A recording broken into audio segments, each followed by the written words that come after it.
Orange candy আদৌ কি খেতে বাজারে ক্যান্ডিগুলোর মতন? তো আজকে সেটাই ট্রাই করবো। আর বেশ কিছুদিন থেকে এই অরেঞ্জ ক্যান্ডি ভিডিওটা খুবই ভাইরাল যাচ্ছে, তো আমি অনেকদিন থেকে ভাবছিলাম বানাবো। তো আজকে ফাইনালি অরেঞ্জগুলো পেকে গেছে আমার কাছে, তো সেই জন্য অরেঞ্জগুলোকে পেরে নিলাম। এরপরে অরেঞ্জগুলোকে ভালো করে ধুয়ে নিয়েছি, ধুয়ে নেওয়ার পরে ওপর দিয়ে খোসাটার ওপর দিয়ে কাট লাগিয়ে দিয়েছি, 8টা কাট লাগিয়েছি। তারপরে কাট লাগানোর পরে ভালো করে ছুলে নিয়েছি।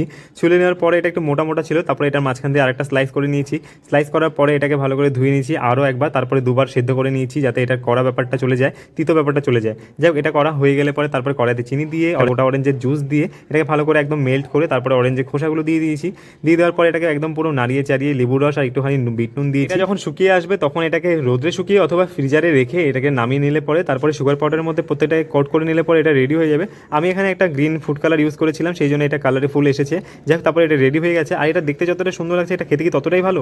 তো যাই হোক, যারা এই হ্যাক্সটা আমাদেরকে দেখিয়েছে তারা একদমই ভুল দেখেছে, কারণ এটার যে কড়া ব্যাপারটা আছে অরেঞ্জে সেটা একদমই বাজে, একদমই খেতে বাজে হয়েছে, জাস্ট বেস্ট।